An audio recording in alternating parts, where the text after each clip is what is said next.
Everybody's Italian, what can I tell you? Hey.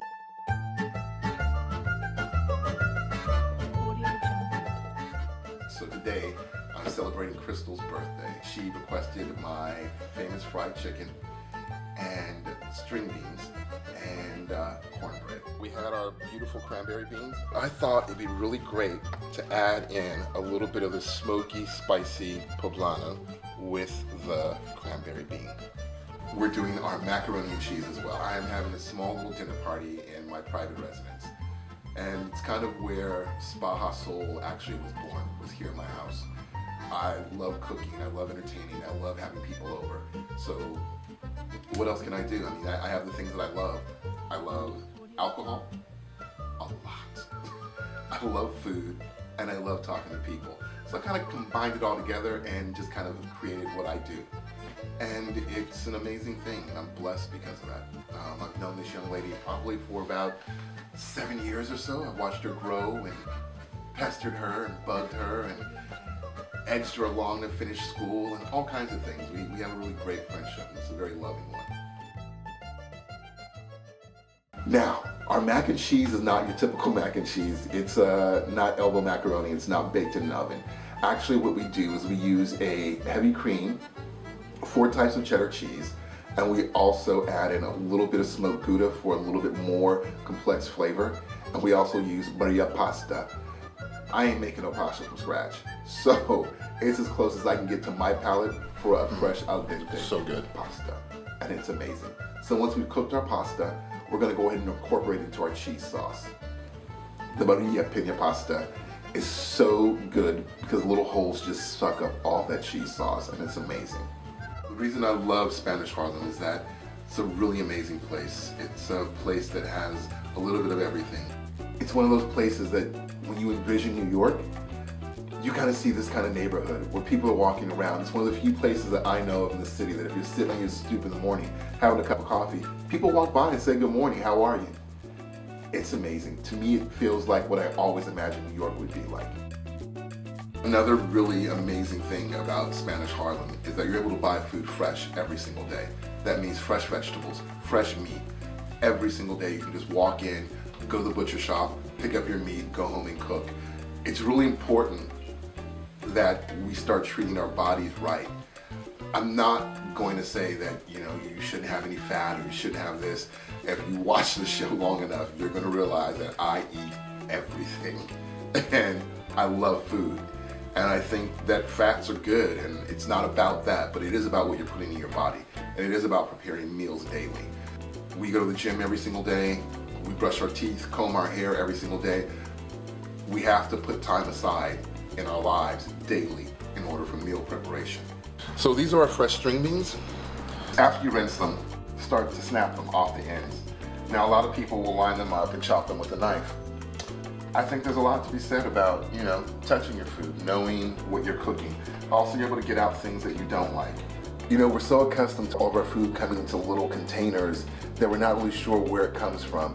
You'd be amazed at how much peace can come from preparing a meal, snapping a few beans. Okay, so we're just gonna add a little water to them. We're gonna let them soak for about 4 to 5 minutes. Now these are amazing, beautiful cranberry beans. They're originally from Colombia, but they were actually mass cultivated in Italy and very much so are part of the Italian diet. So you just kind of snap off the ends and you split it open. And you take out the bean. They're fresh, they're beautiful, they have a really nutty flavor to them. They're very creamy also. So we're going to do these also very simply. For our cranberry bean dish, we're gonna mix it with a little bit of our poblano chilies. Now, the great thing about the poblano pepper is the skin on the outside is a little tough to digest. It's not impossible, but it's a little tough. So usually what happens is they're charred off, traditionally in Mexican cooking. So you char off the edges of them. So you do it over an open flame.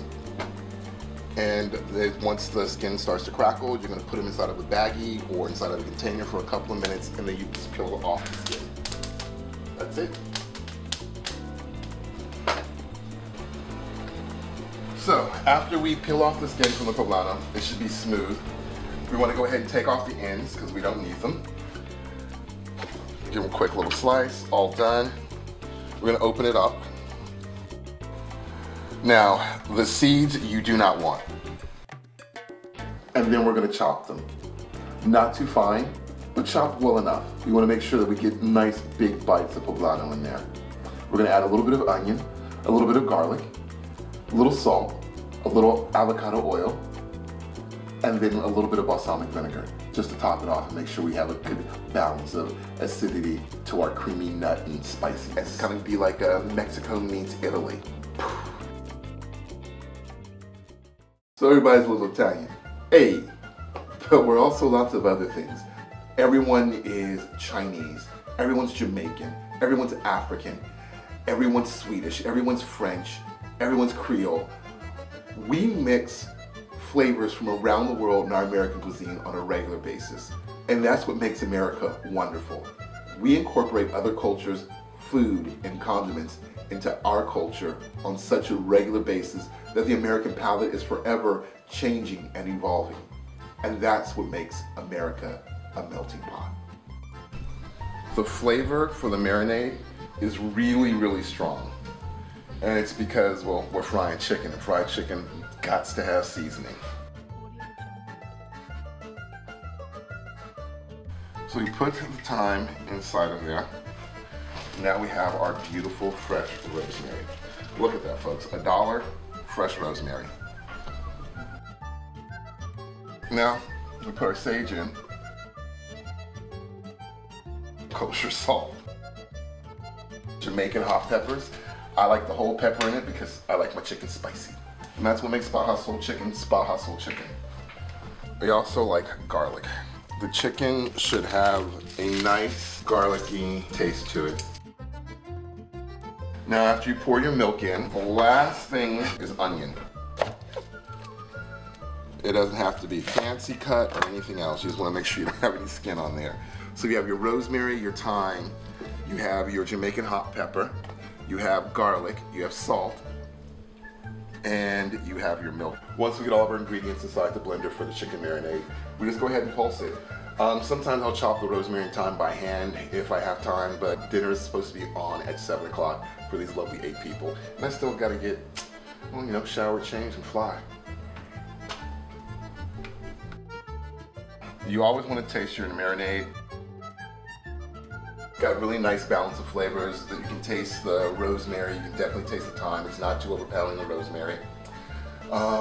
Definitely have the heat from the pepper, which is amazing. The milk is actually going to help soak into the chicken and actually bring all those flavors in the chicken together.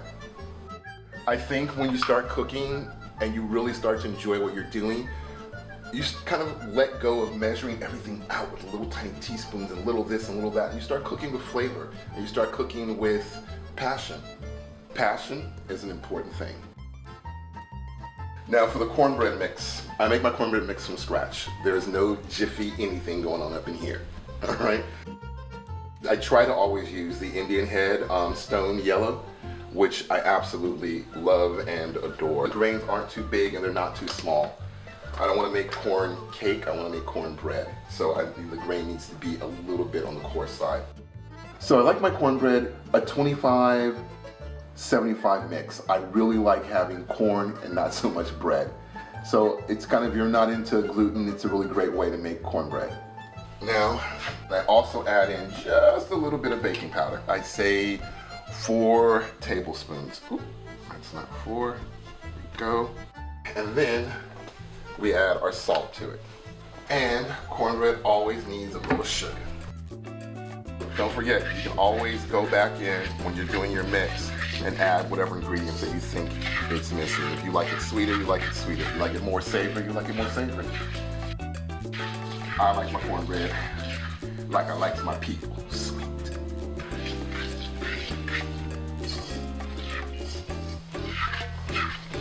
So we want to make sure we mix all the dry ingredients together. We want to make sure it's mixed well. Now we do our wet ingredients, and we're going to add those in. I use half and half because I think the cornbread should be rich.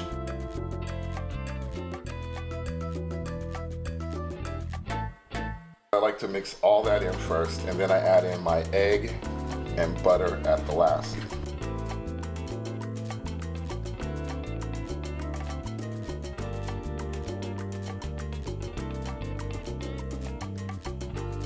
I add 1 stick of butter to this as well, and it's salted.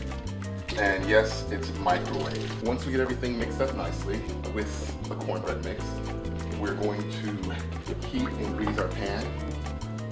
All right, once we get that all in here and all incorporated, and all along the sides of this bad boy, we're gonna pour our mix in. At about there.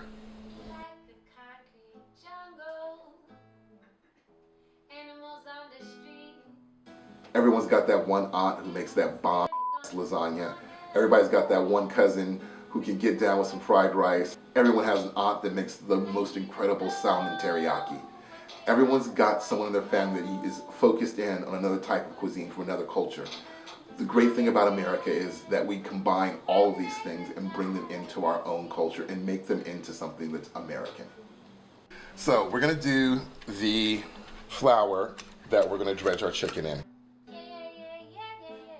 So once I've chopped off all I can from the herbs, and I want it to be inside of the flour, I want to incorporate it in there. So what we do is we get down with our little coffee grinder and let it do its thing.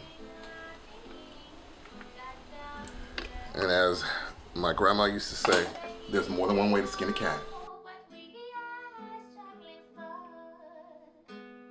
And voila. Dried, mixed together, it's going to be a really nice flavor with the flour. So every single bite of chicken you have is going to have a little rosemary and thyme flavor to it as well. A little salt, a little fresh cracked pepper. So after we crack our pepper in, we got our sage in, we're good to go. We stir all the ingredients together because we want a really great flavor.